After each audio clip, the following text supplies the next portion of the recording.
All right. Hi, everyone, and welcome to today's webinar. We're going to go ahead and get started, even though I know there are a couple of folks who are still logging on to the webinar. So just by way of introduction, in case you don't know who I am, my name is Stephanie Chan, and I'm the Director of Membership and Programs for Funders Together to End Homelessness. I am really excited to be introducing today's webinar, Introduction to the Intersection, Domestic Violence, Housing, and Homelessness 101. Just by way of context, October is Domestic Violence Awareness Month, and Funders Together is really excited to be partnering with some of our wonderful partners in the field to be bringing all of you a three-part webinar series on domestic violence and homelessness. And so today's webinar is the first webinar in the series, and so we really hope that you will learn a lot today and come back for more. So before I introduce our speakers, I just want to cover a couple of housekeeping details. So all of your phone lines are automatically muted. You can use the chat box to share your thoughts and your questions throughout the webinar. We'll be pausing periodically throughout the webinar to check to see if folks have questions, but we'll also make sure that we leave a couple of minutes at the end of this webinar for additional Q&A and discussion.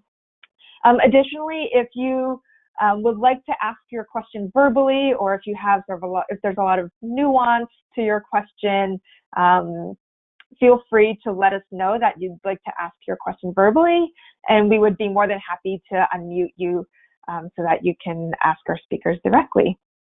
And then finally, this webinar is being recorded and will be available a couple of days after today.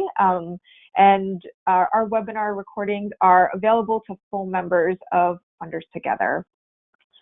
So with all of that out of the way, I am excited to be introducing our three brilliant speakers. The first is Debbie Fox, who's with the National Network to End Domestic Violence. We also have Peg Haxkelo from the National Alliance for Safe Housing, and Carla Viertaler from the National Sexual Violence Resource Center. So without further ado, I am going to pass things over to Carla.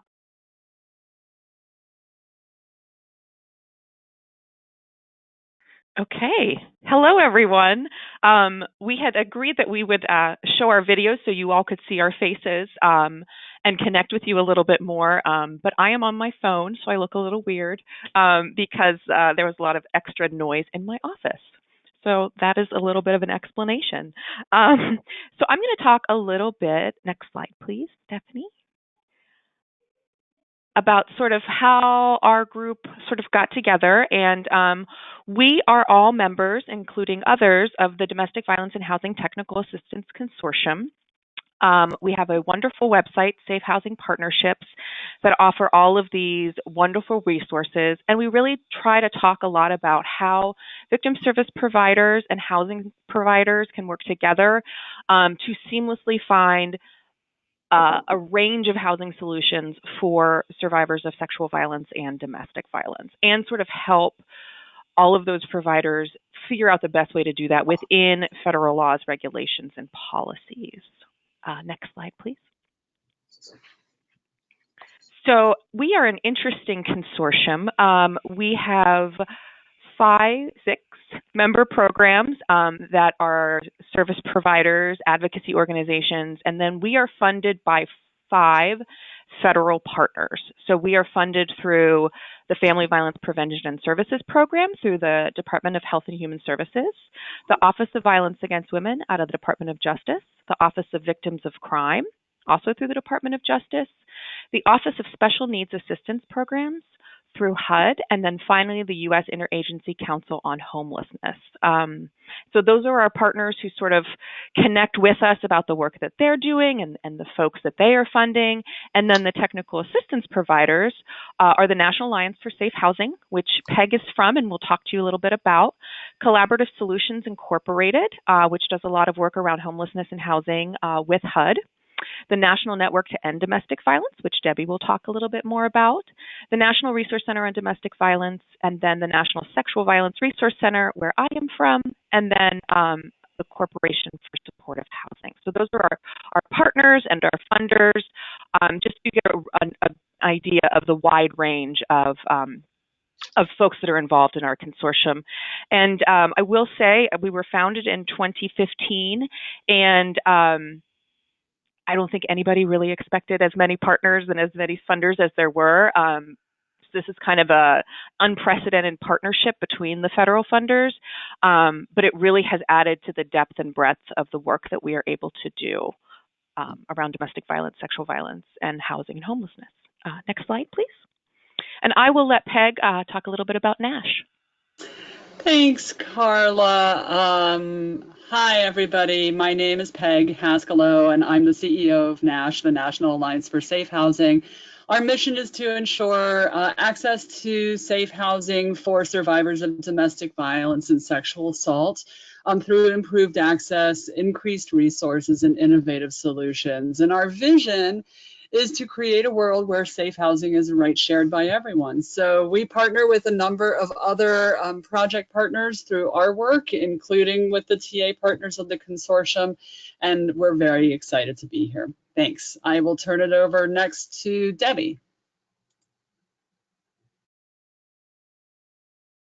Hi, good afternoon to those of us on the East Coast, and good morning to those still on the West Coast parts of the country. I'm Debbie Fox. I'm with the National Network to End Domestic Violence, and it's great to be with you all, with funders together, the membership, and with my colleagues from the DV and Housing Technical Assistance Consortium.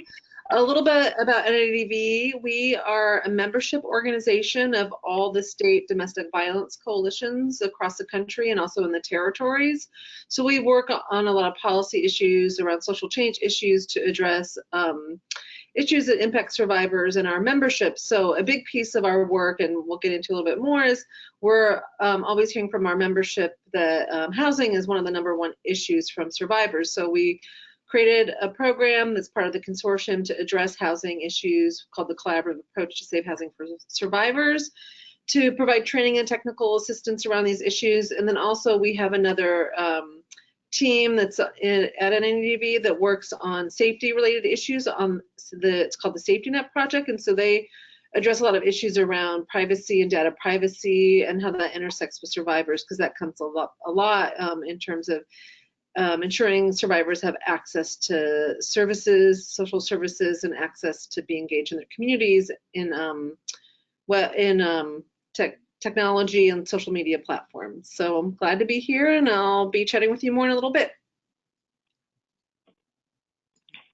Hi again, everyone. I'm not great at doing introductions, clearly. My name is Carla Vierteller. I am the Advocacy and Resources Director at the National Sexual Violence Resource Center.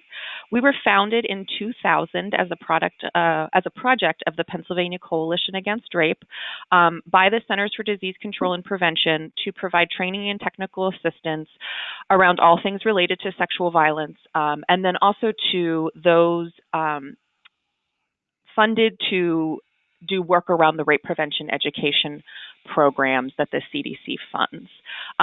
So we do that. We work with a wide range of sexual assault coalitions and programs to provide support. We provide technical assistance via online, phone call, however people want to get in touch. We have a huge library. We have over 50,000 resources related to sexual violence. It's the largest library related to sexual violence materials in the world.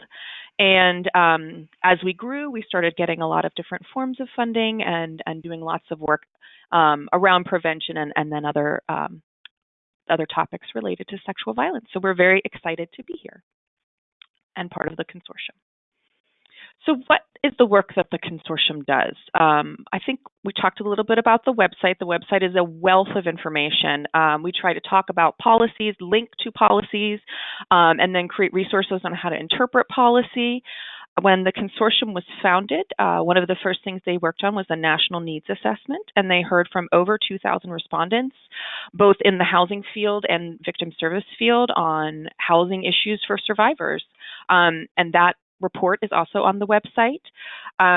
They are also working on demonstration projects, so really implementing in local communities some of the best practices and services that have been helpful in other communities. Okay.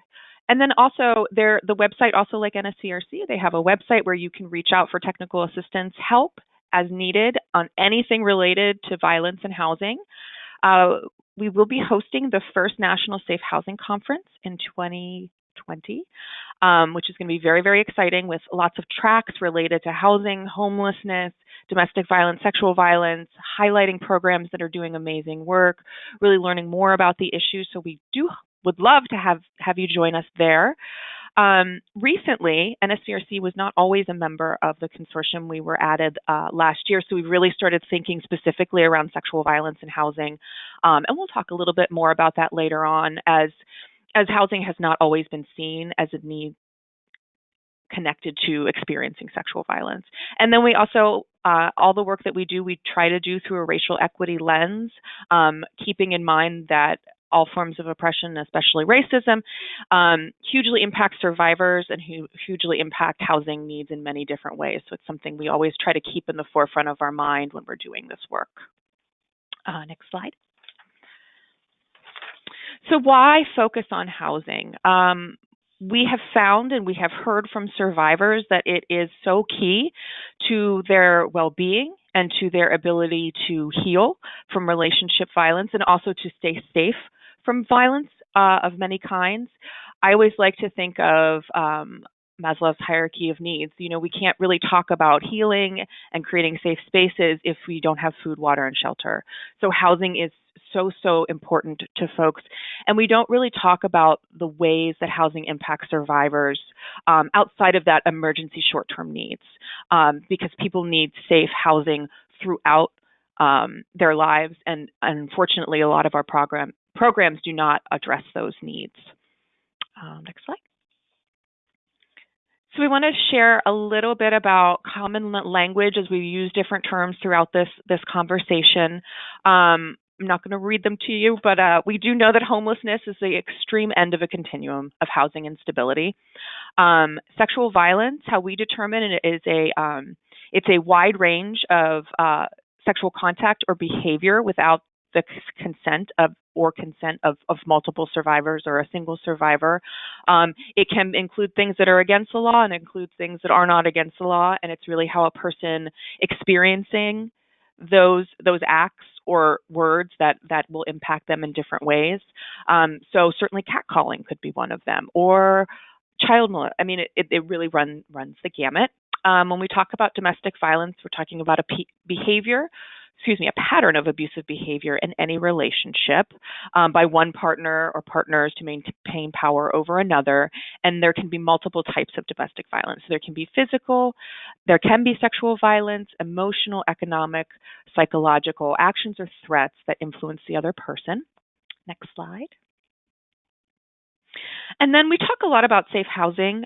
It is what kind of our tagline, safe housing partnerships. And when we say that, we're talking about housing which ensures that survivors have access to housing across the lifespan, and it must be safe and self-determining according to what the survivor needs and wants at that time.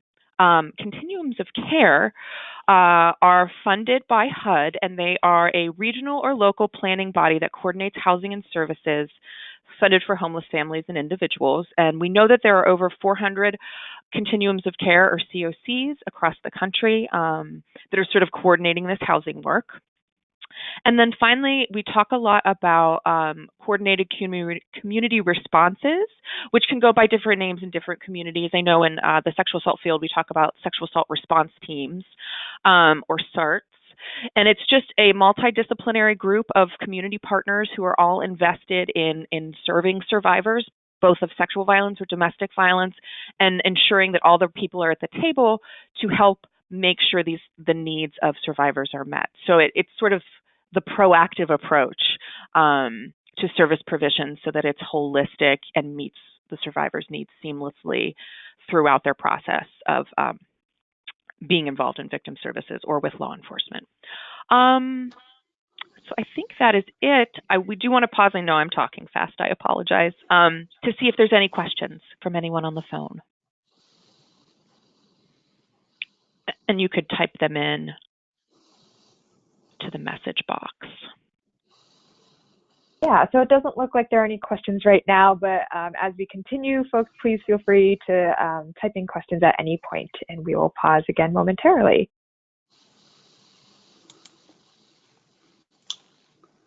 Okay, well, I'm going to pick it up from Carla here.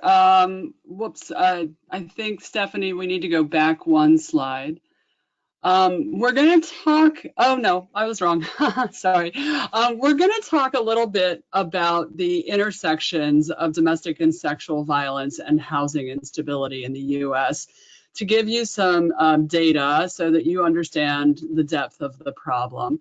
From what we know, housing instability is 4 times more likely for women who have experienced domestic and sexual violence. So domestic and sexual violence is a predicator for housing instability, particularly for women. And many homeless youth report leaving home due to sexual abuse. So it is also a predicator for homelessness for youth in our country. Next slide. As well, almost 2/3 of trafficking survivors report being homeless or experiencing unstable housing at the time that they were recruited into trafficking. So not only is domestic or sexual violence a precursor to housing instability, but it's also something that occurs to youth, vulnerable survivors, and women when they're experiencing housing instability or homelessness.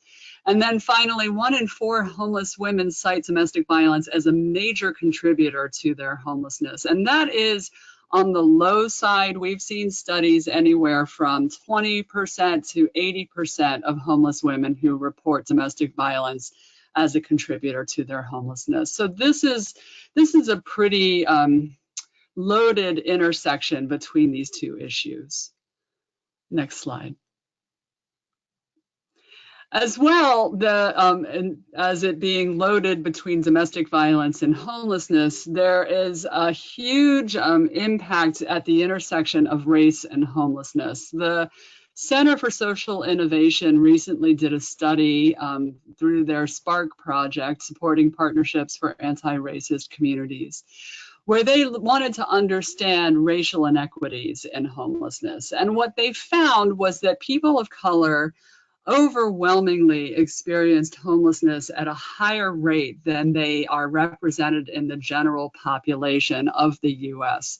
So, for example, 78% of people experiencing homelessness were people of color, and yet in the general population, they make up much less than 78%. This was especially true for rates of American Indian and Alaska Native people who were experiencing homelessness in this study at 3 to 8 times higher than their proportion in the general population. And when Spark dug a little deeper to find out what the causes of those homeless people, the cause of their homelessness was, they found that domestic violence and intimate partner violence was a common thread across both genders and age ranges for the people who were experiencing homelessness. So we know that racial inequities factors in as much as domestic and sexual violence in what homelessness looks like for people in this country. Next slide. And additionally, what the SPARK researchers have determined is that the impact of longstanding racism really are pervasive in impacting and influencing this effect of homelessness and the disproportionate representation of people of color in homelessness.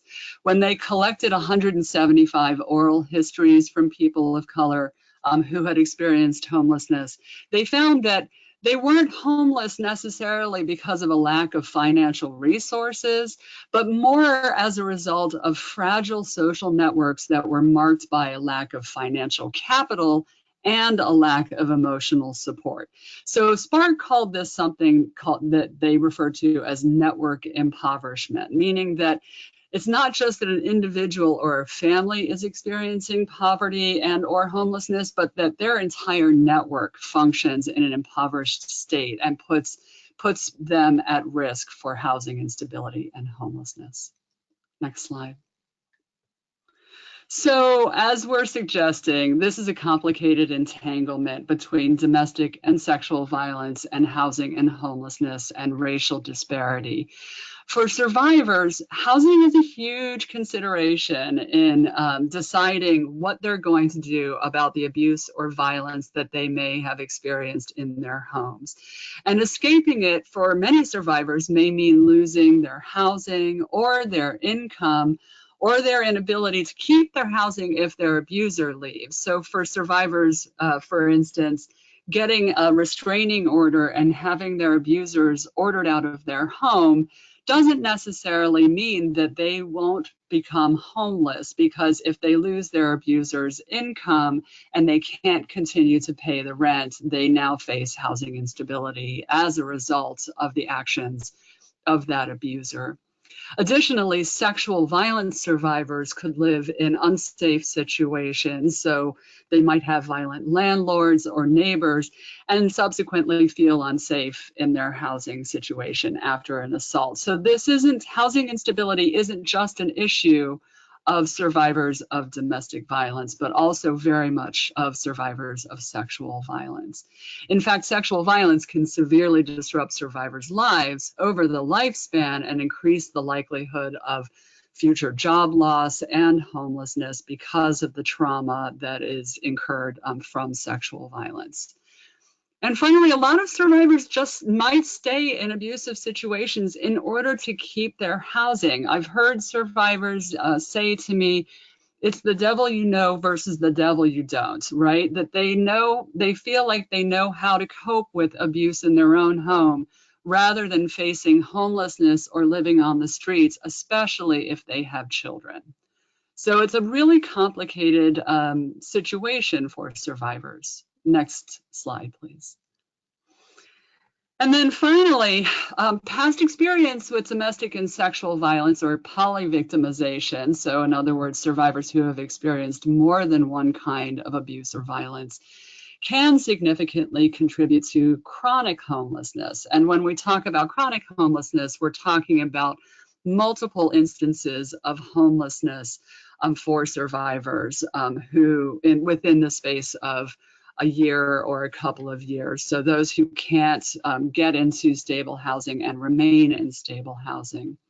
We know that homeless women may seek the perceived safety of a new partner or a friend in order to achieve what they believe would be stable housing, and then become the victim of coercive control. We saw that a lot during the 2008-2009 recession, that as homelessness and domestic violence increased dramatically, a lot of survivors were getting into unsafe housing situations in order to have housing, and then became victims of domestic or sexual violence.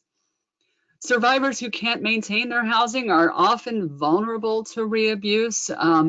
And we know that this is true, that it's, again, not just a predictor of homelessness, but that once survivors become homeless, it is that much more difficult for them to get into housing and keep their housing because of their vulnerability. And abuse might be ongoing. Abusers often persist, with attempts to sabotage when a survivor, particularly when a survivor attempts to leave them. Particularly if they're stalking their survivors, then that may lead to further housing instability and or victimization. And this increased vulnerability is,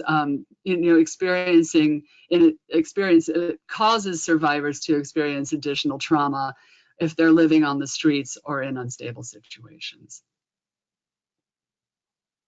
Next slide, please.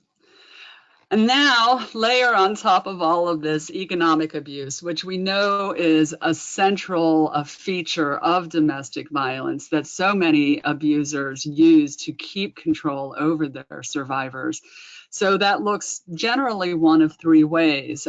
Many abusers prevent survivors from acquiring resources, so keeping them from working, sabotaging their jobs, interfering in their education, or tampering with their childcare. So really making it difficult for survivors to find and get an income and keep some means of resources that would, ultimately be a threat to that abuser's control.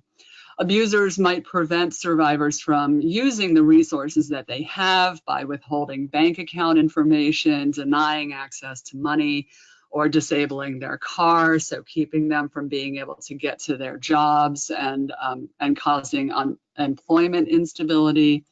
And then abusers might exploit resources such as generating debt in the survivor's name or failing to pay bills on time, or damaging, household units and incurring damages that survivors will then have to pay for, using their household income for drugs or alcohol. So in all of these ways, abusers frequently use economic abuse as a means of keeping control over their survivors.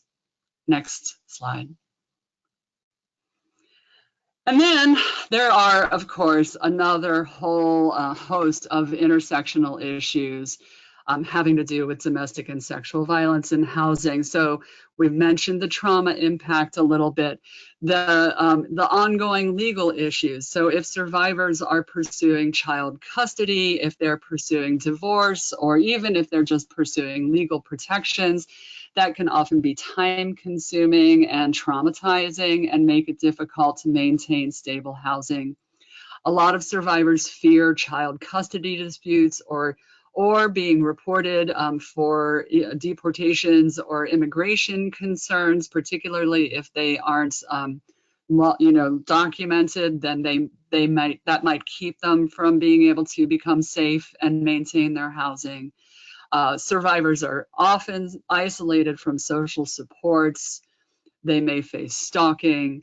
There's, as we mentioned before, sabotaged employment history. There might be criminal records or not being believed as a result when they report the abuse or assault. A lot of survivors will experience substance use disorders, either as a way of self-medicating as a result of the violence, or because they were coerced into using in the relationship through the abuser. Many have bad credit because of the abuser's actions, and that goes on to have implications for their ability to maintain housing. Fear of what happens with household pets. Survivors often will not leave their home if it means they can't take their pets with them, and lots of housing or housing programs won't accommodate pets. And then there's just systemic issues. And as we mentioned, the racial disparities that many survivors face, and these are institutionalized, they're baked into our systems, issues of race and class and gender and sexual orientation, gender identity and immigration, that are all making it that much more complicated for survivors to be able to get safe and maintain stable housing. Next slide.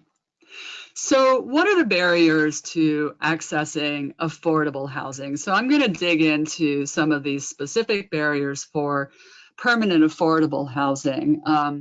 As we know, it's scarce to find, affordable housing just in general, and especially, for anybody, even if you're not escaping a violent or abusive situation. Landlords can afford to be picky and discriminate based on class or income. Even though we know that it's illegal for landlords to discriminate, we also know that it's widely practiced. And if the survivor discloses an abusive background, landlords might fear harm to the property or a threat to the neighbors. And yet survivors often feel a responsibility to disclose that background because they want to make sure that they're safe and that the landlords are going to be responsive to their needs in their properties. So it can have, be sort of a double-edged sword.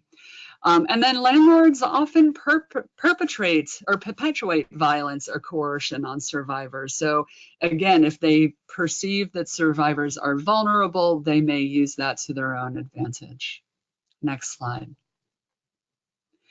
Finally, housing providers often discriminate based on first impressions. So when we're thinking about affordable housing through housing providers, so these are programs that might be offering affordable or subsidized housing to survivors, when they are making an assessment as to whether a survivor is eligible for their housing or appropriate for their housing, they're going to have first impressions, and the impact of trauma might hurt the way a survivor presents and may make it seem like they're not an ideal candidate for a program that is interviewing them.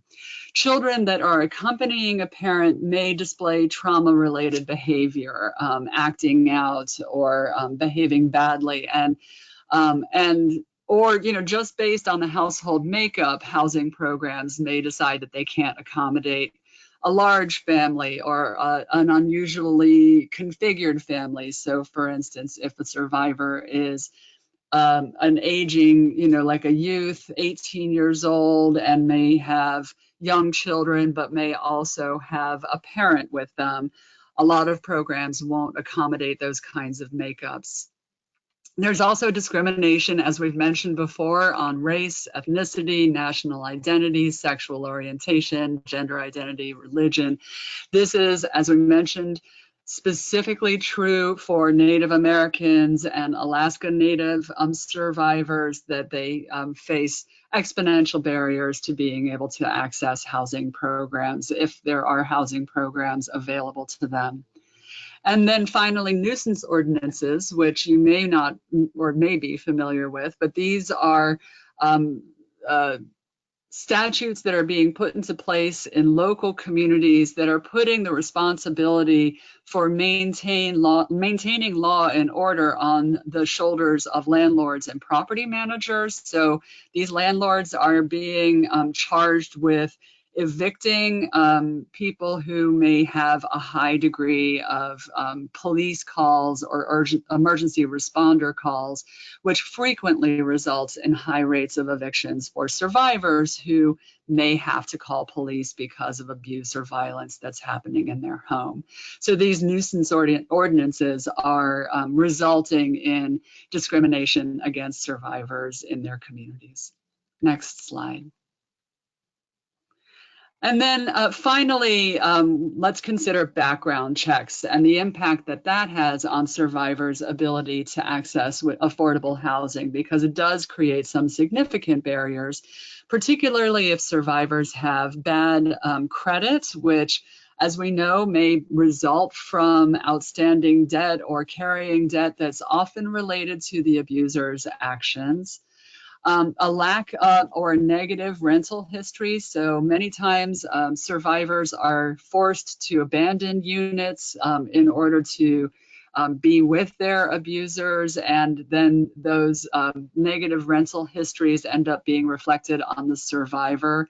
And especially if there's been an eviction, then that may be on the survivor's record and make it more difficult for them to apply for rental housing.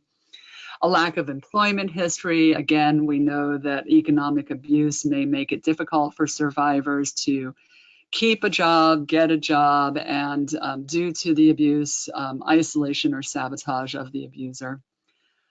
Survivors may have an unusual source of income like TANF or supplemental security income or housing vouchers that a lot of landlords may not want to take. Survivors might also have a criminal history, particularly related to the abuse or as a result of the traumatic response. resulting from the abuse or violence that they've experienced, and that can serve to ultimately screen them out of affordable housing. There is a ripple effect of gentrification that's been happening all over the country recently and has resulted in the displacement of especially low-income people or marginalized people, particularly in high-cost cities, and making it exceptionally difficult for them to access affordable housing. And then just a lack of housing stock in rural communities. So there are few options for survivors in rural communities to find affordable, safe housing. And I think I'm going to turn it over now to Debbie.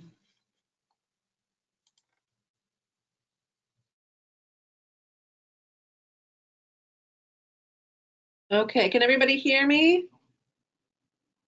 Excellent. Okay, I can hear you just fine. Excellent. And I know, Stephanie, we talked about seeing if people have any questions. We take a little breather. It's a lot of content so far. Are there any questions out there? No questions yet, but folks, just feel free to, just another reminder to feel free to either raise your hand if you want to ask a question verbally or type one into the chat box. But we'll also have some time at the end for Q&A. So Debbie, I'll turn it back over to you. Great, thank you. So I'm going to go into a little bit more depth the last few minutes here of our presentation. We want to make sure we have time for questions as well and discussion to talk a little bit about the barriers to accessing victim-specific housing. So in the DV and sexual assault housing world, we do in many communities have a network of shelters, emergency shelters, confidential shelters, and as I'll talk about with our work with the DV and Housing Technical Assistance Consortium and our work in the field and partnering with our housing and homelessness providers, we are expanding our services, but in many communities there are not available beds. So for example, if someone's coming into a domestic violence shelter, a barrier to access housing or victim-specific housing, we can bring someone into shelter, but we might in a community not have longer-term holistic housing options. So there can be a backlog. I know in the homelessness system, we talk a lot about like inflow and outflow of shelter. So in DV shelters, in some communities, that is not always the case. So someone might come into shelter, and then there is a real ethical issue of like if we're encouraging people or providing the support for people to leave an abusive relationship, we really want to think about what are the long-term holistic housing options, and that people, if they do come to shelter and are upending their life, bringing their kiddos to shelter, that they really have some hope and some resources on the other end that are beyond emergency shelter beds. And then of course, as in all systems and with housing resources, there's a lack of beds. So when people are attempting to leave their abusers, so that question we often hear, like why didn't he or she just leave? Many times when people do attempt to leave, there are barriers to that because there aren't available beds or they're not housing options that would give them the opportunity to leave and find resources right away when they're needing it and they're in that moment when they're ready to make that change. So, and Carla will talk about this in a little bit too as well, but there is also a lack of resources for housing for sexual violence survivors. A lot of the screening for programs and eligibility for programs is often not, there's not the same sort of supportive or inclusivity around screening for sexual violence survivors or providing those services that has been built around for the domestic violence system. And then, of course, like I mentioned, there's always limited and decreasing funding or shifts in funding that make it difficult to address victim-specific housing to meet the needs of survivors. Next slide. So this is going to go into the weeds a little bit about housing and homelessness systems. So there's been, some wonderful changes with the HEARTH Act that have improved a lot of systems in our communities, but then there are, with any system or changes, there are often challenges to those systems and often things that need to be improved. So we've created the coordinated entry systems for people experiencing homelessness, and sometimes in those processes, there have been challenges in terms of providing safety and privacy protections that are best practices. In our field and in the DV and sexual violence field, we talk a lot about safety planning, and that's often something that doesn't happen in a generalized intake for an assessment for housing in a mainstream homeless system. And then oftentimes in certain communities, this is why we exist and we're trying to address these issues, but there's often siloed systems. So potentially if someone comes into a housing door, the homelessness or housing door can say, oh, sorry, you're experiencing domestic violence. Oh my God, you're in danger. Here's the number to the shelter. And then they might go to the shelter, but then they might not be screened for housing resources in that shelter. And there might not be that cross-pollination where they're getting screening or assessed in the homelessness system, and the homelessness system is saying, oh great, you're taking care of that person in your shelter, but the survivor might not have long-term access to housing. And then of course with it's the trauma related to domestic violence and abuse, especially if survivors have been in long-term relationships or been married for a long time. There's unique vulnerabilities and trauma and isolation that have happened that make it really challenging when accessing systems. And then oftentimes survivors are fearful of identifying at their screening, saying they are victims of domestic or sexual violence, or talking about abuse, or if their children have been abused by their abuser. There's often mandatory screening reporting requirements to government or child protective services. So there's also fear around where will that information go, and will it be protected, and can they have access to services without potentially having sharing that information. So they might not share it, even though there is a category 4 with our homelessness definition that they are eligible for services, but it's a very touchy subject with people knowing who they can trust or if they will be believed around their fleeing, and where that information will be shared. And then this comes up a lot when we're talking with homelessness providers, that people sometimes do enter the system with the abusive partner, and then there isn't the opportunity to have those separate conversations about the relationship. And so a housing advocate in the housing system might not realize until someone's already housed that there's abuse occurring within that relationship. And then often, or that can be minimized, or it's just not seen until later on. So there are challenges in terms of, it would be on the front end better for a survivor to know that they have an option, that they could get the housing subsidy on their own, rather than having to go through the process of moving multiple times and then having the abuse be disclosed or found out later, and then trying to figure out what to do about it then when they're in the housing program.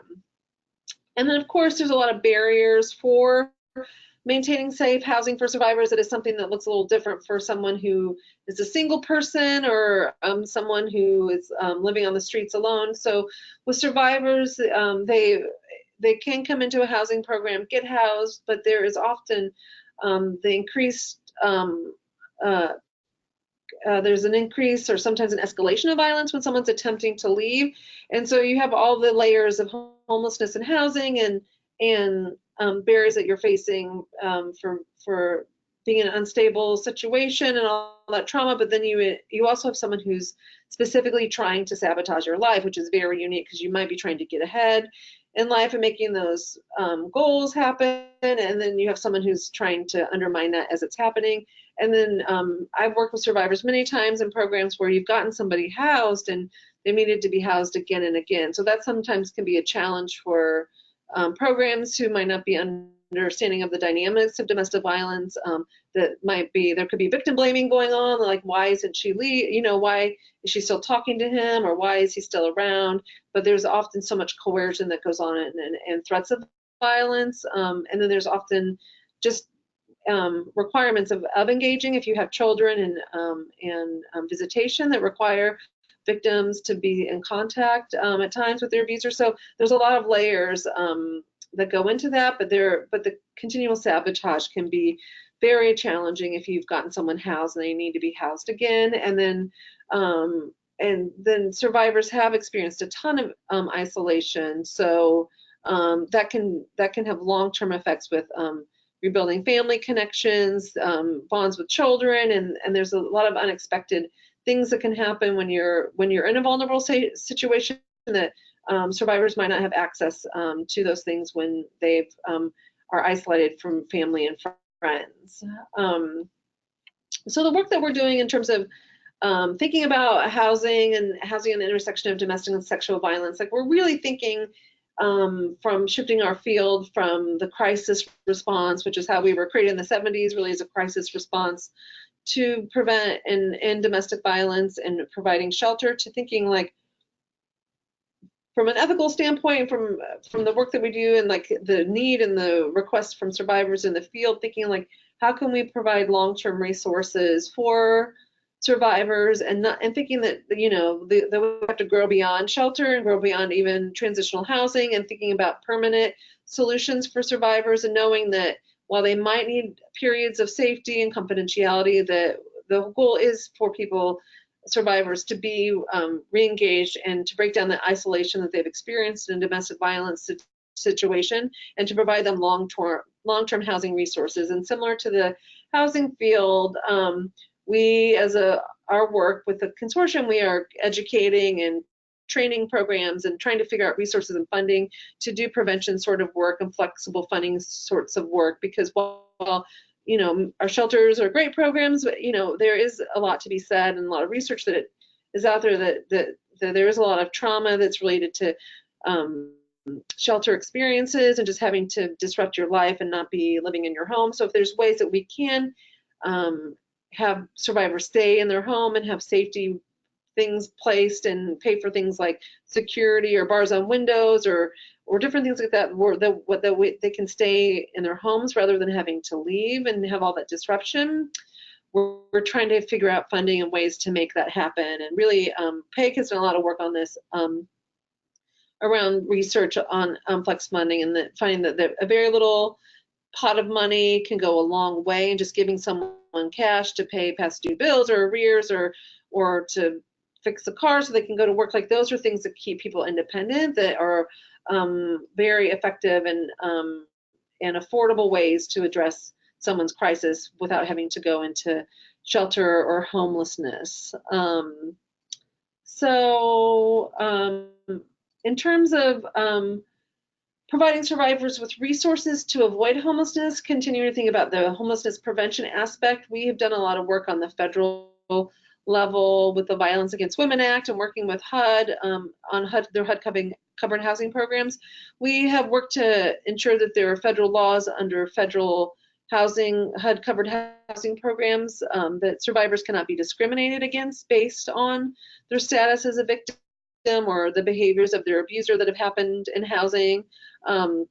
And really, it's an educational piece. So we have the laws on the books, but we really want to make sure we're educating survivors, we're educating landlords, all the HUD covered housing programs and our partners, and providing that advocacy so people know their housing rights, and they are able to request those rights when there's been a housing crisis or there's something related to their abuse that they potentially could be an eviction. So we're really trying to keep and ensure that survivors, once they have housing benefits, that they're able to keep them and not lose them as a result of the abuse. Because once you lose them, then it's very hard to gain access to those resources again. And then, as I mentioned earlier, we do want to ensure that there's flexible funding to cover emergencies and make sure people stay housed that way. And then a shift in our field also is thinking about offering mobile advocacy and just meeting survivors where they're at, shifting from that shelter-based mode to being out in the community,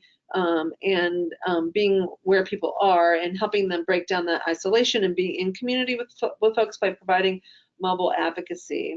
And then the next slide, we have just a nice little grid that life is not linear, the grid is not linear, but it kind of looks linear, but it's just a nice visual that gets to the heart of the goals that we're trying to do around the work around DVSA housing and survivors having housing options, of thinking that people need things all across the spectrum, and to do our best as a field to assess when someone comes to our doors or calls. The old way of doing business with someone, someone's just so used to like, oh, I need shelter. Do you have a bed? Like assessing, like, do you actually need a bed? Would flex funding be a better use? Maybe you want transitional housing, maybe permanent housing. So really shifting how we assess and provide services and thinking about a whole host of options. So like ideally, communities would have a whole host of housing options for survivors when they call and engage in our services. And then I do want to keep in mind that we do have a long ways to go as a field in terms of victim services providers providing services for survivors of sexual violence. Many of our programs have not been designed or created in terms of serving survivors of sexual violence in our housing programs.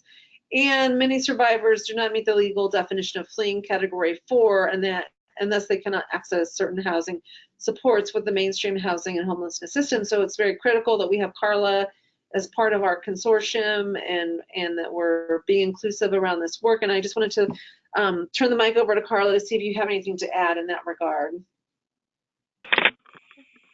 Hi, Debbie. Thank you. I think the only thing I would add is I think for a long time in the housing world and in victim services world, we didn't really think of sexual violence as a crime where that would result in folks needing housing. And we know from talking to survivors that that is absolutely not the case. And I think when you're talking about sort of being flexible in the wide range of services, I think often when we think about housing needs for victims of violence, we think about those immediate needs as a result of the violence. But so often survivors experience deep trauma that impacts their ability to work, to feel safe in their homes, to have connections with other people, to seek services. And so I think there's a lot of barriers there for folks who may experience homelessness and housing issues due to the trauma related to the violence. But you covered everything else wonderfully. Thank you. Great, thanks. And I just realized that time check, it's 1:51. I have like 5 slides left, but really, I often do this. I'm like, so much content, and I'm like running out of time. So I'm gonna just take a breath and say, a lot of it, we'll get a copy of the slide deck from Stephanie, but it's really, the last few slides is really reiterating just the idea that we are creating safe housing options, and we want to create an ability for people to have a lot of different places or housing options to access. And then a great resource, and you'll hear more about the Washington State Coalition Against Domestic Violence. Their model of DV Housing First and the work that they've been doing, they partner with NASH and with us with the Housing Consortium. They're doing great work with the Bill and Melinda Gates Foundation in Washington State. So there'll be a whole webinar on what the work that they're doing, but it's a little teaser. You can do some research about what their model looks like and the research that they are doing with the Bill and Melinda Gates Foundation that's showing the efficacy of DV Housing First and flex funding in communities all across Washington State. So we know that it's working by creating these options, and we know that it's effective.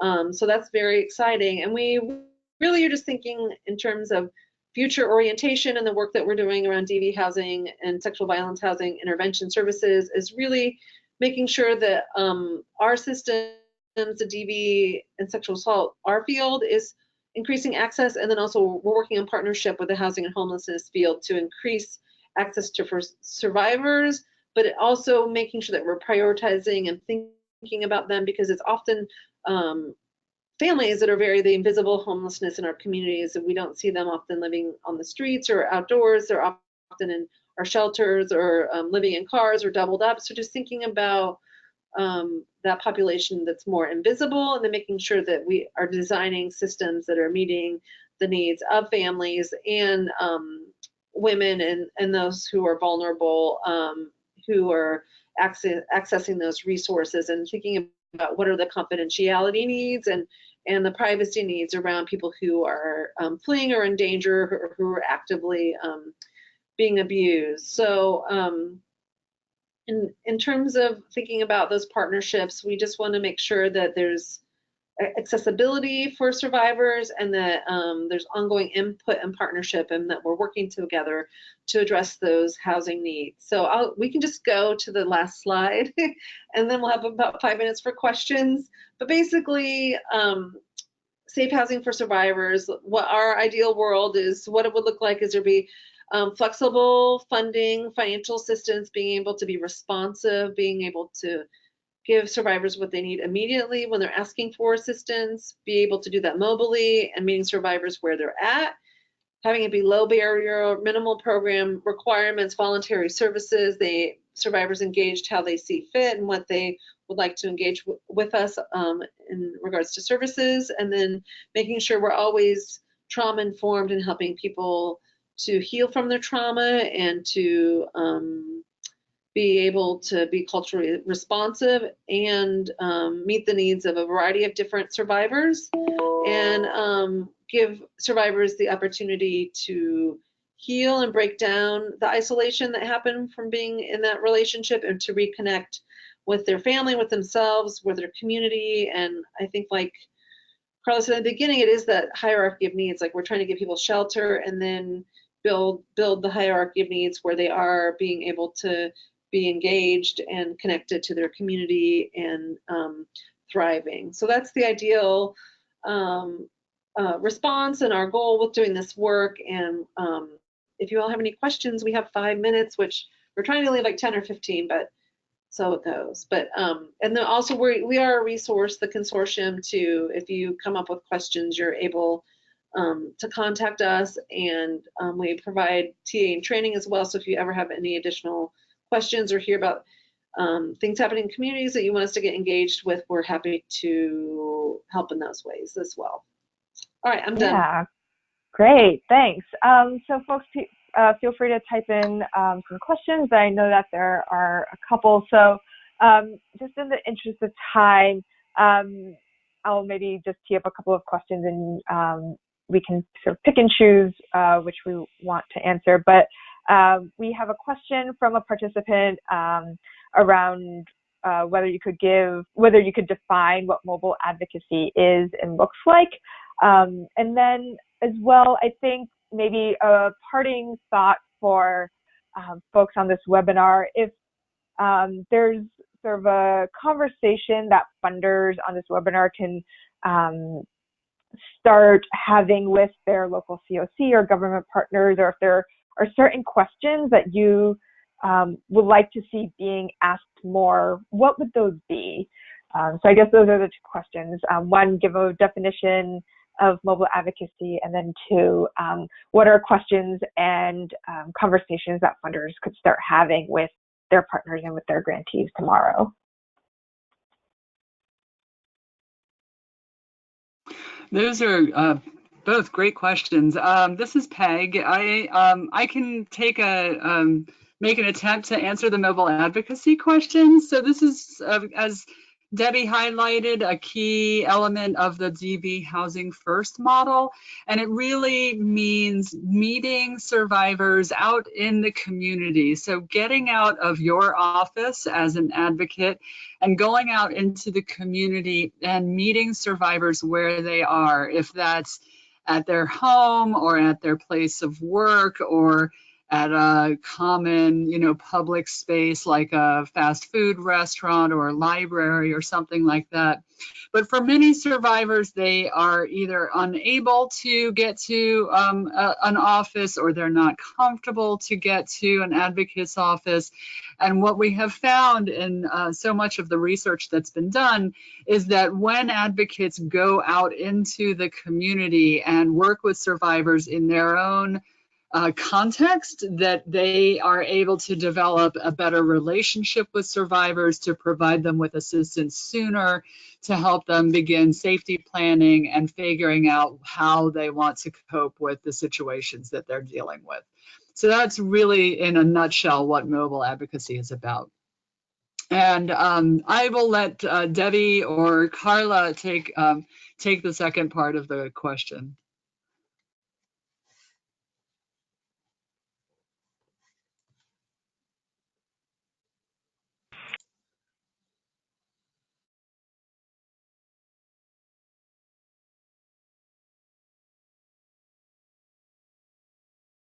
All right, I'm going to jump in. I feel like I've done a lot of talking here at the end, but I think in terms of funders being engaged or thinking about ways to be thinking about the domestic and sexual violence issue, I think there's a lot of work that's happened over the years with the DV Housing Technical Assistance Consortium, and then also increased funding. There's something called the HUD DV and Sexual Assault Bonus Funding that's been in communities with a continuum of care NOFA process. So there's been a lot of resources to fund domestic and sexual violence housing in local communities.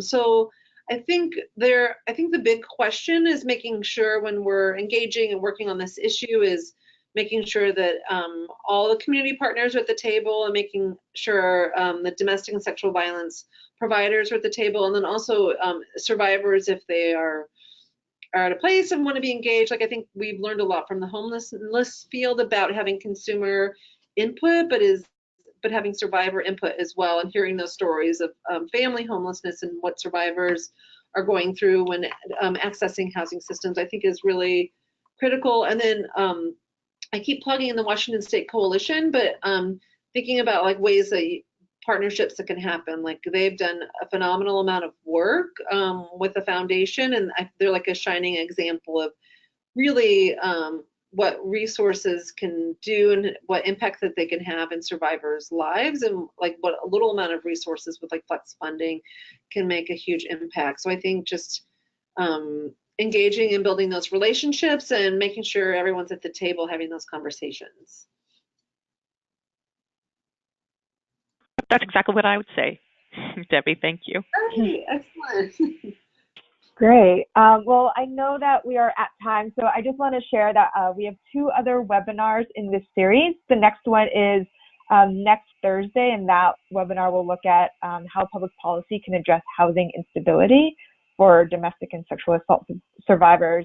Then we'll have a couple of weeks of break, and then we'll be back at the end of October to talk about partnerships between funders and state coalitions. Just a heads up that if you're interested in either of those webinars, that you do need to RSVP for them individually. Just by registering for this webinar doesn't automatically register you for the next 2 webinars in this series. So I hope that all of you have learned a lot during this webinar. I know that I have. Thank you so much, Carla, Debbie, and Peg, for your wealth of knowledge and for your time. And I hope to see all of you back here next week on October 3rd. So take care, everyone.